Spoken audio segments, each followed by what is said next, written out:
everybody. I'm just gonna try and get my screen going. Today I will be presenting on ethics and the scope of practice. So let's just get my slides all ready.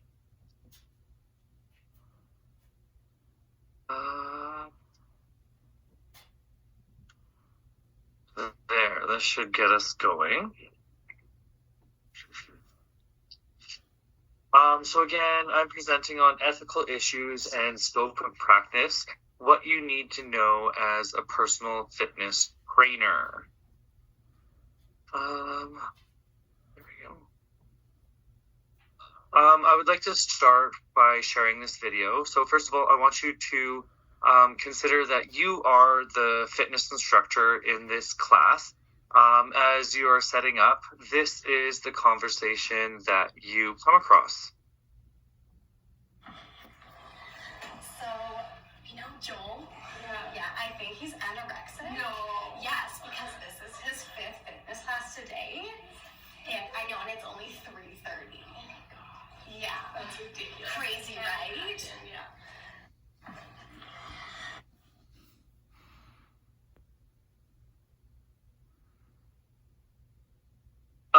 So right off the bat, you might have questions regarding that video.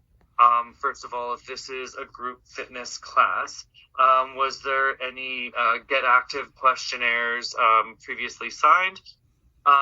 Is this a membership or just a regular drop-in class? Was there any prior assessments?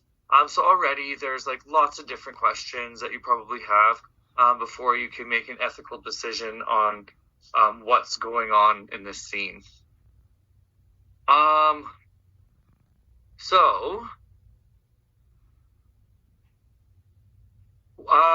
With just that short video, I ask you, what is the ethical dilemma here? Some might say that, are you supposed to ignore those comments? Like that in the video, Joel there didn't look too skinny, and the girls should not be like gossiping, right? So that, do we just ignore it, or is it going to cause a bigger problem?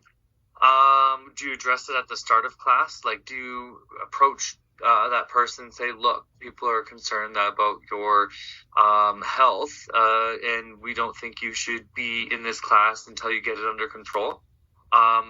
Even as I say it, that sounds pretty harsh. In terms of what CSEP, scope of practice, says, it's up to the PFT to recognize their own area of expertise and refer clients who fall outside that expertise to CSIP clinical exercise physiologists, physicians, or other appropriate providers. So are we supposed to call a professional in this situation? And again, would that be before the class starts, after the class starts? Do we tell them we're calling a professional? There's lots of questions that for posing somewhat of a dilemma in that one scenario. You might also want to consider whether or not your fitness center has guidelines for this. And if there isn't, should there be? And how would you navigate that? Finally, this one article here is written by the article is called Perspectives of Canadian Fitness Professionals on Exercise and Possible Anorexia Nervosa. And in their statement, they suggest that there's a strong ethical reason to let the participant stay. And it goes on in the study to mention that by confronting them, you can actually be preventing them from getting the resources that they need in order to make a difference. You're in a privileged position as a personal fitness instructor, even in group fitness classes, to provide education to help people understand a little bit better the resources available to them. So what are ethics? If you look up the Britannic University, in the dictionary online, it mentions that ethics is the discipline concerned with what is morally good and bad and morally right and wrong. The term is also applied to any system or theory of moral values and principles. So for us, the systems and theories that we would be looking at is the CSEP system. Many of us will also go on to look at Fitness Alberta, all of which are different systems that sort of help to guide our ethics. CSEP path recognizes that it cannot list every expectation, but rather teaches ethical responsibility.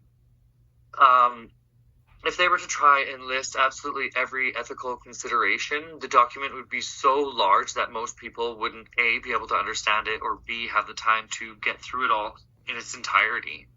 So CSEP goes on to a little bit further to say professional ethics are founded upon integrity, competence, devotion to service, and the advancement of human welfare.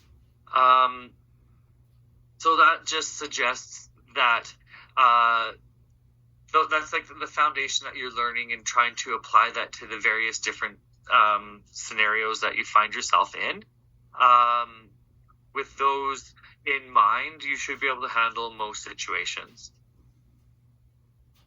And finally, ethics include things like respect for the person and vulnerable groups, which could be people with disabilities, children, seniors, beneficence, which speaks to the well-being of your clients and doing what you can to protect them. Ethics may include like confidentiality, especially regarding all the different forms and paperwork that you have available on that client. And then limiting your practice to current certifications. So if things expire, you should not be teaching them. If like your insurance typically only covers you for the courses that you are current in. So if you have a yoga specialty and it's expired, you should not be leading those classes. Next is, what is that scope of practice? So scope of practice isn't just what we learn here in class.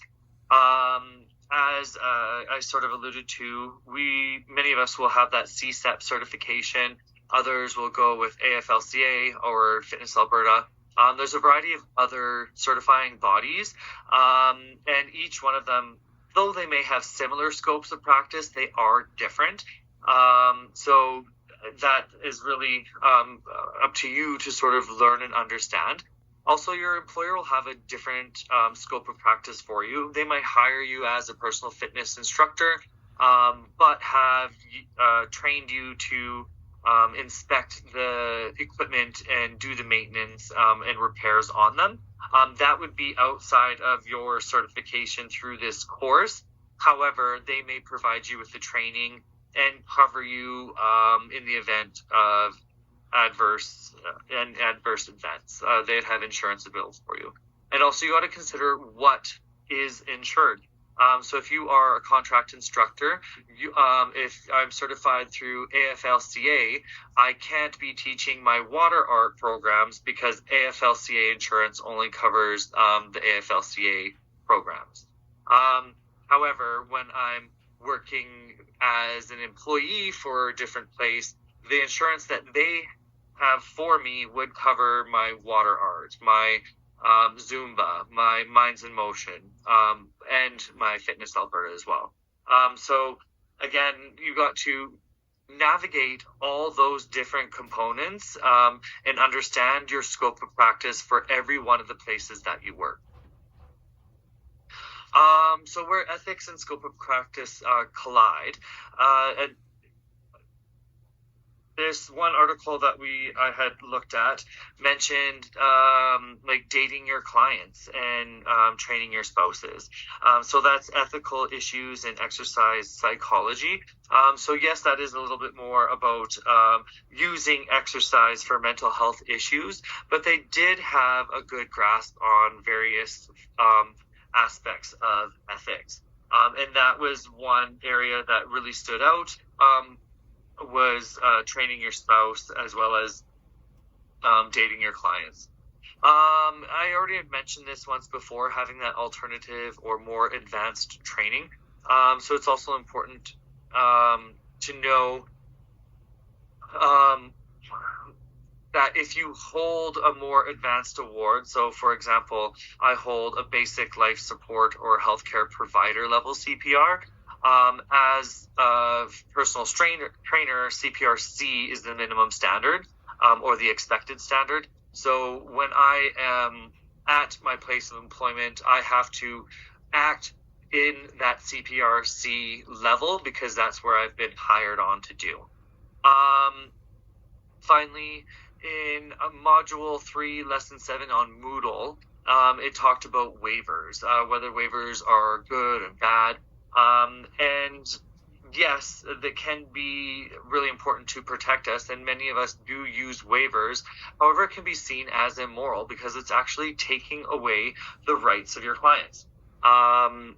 So there's an ethical consideration there. Rather than doing the waivers, it's actually suggested that you maintain an ethical practice, and then these waivers should not be needed. So that was just a small snippet of ethical considerations and scope of practice, and here are my references. Thank you very much.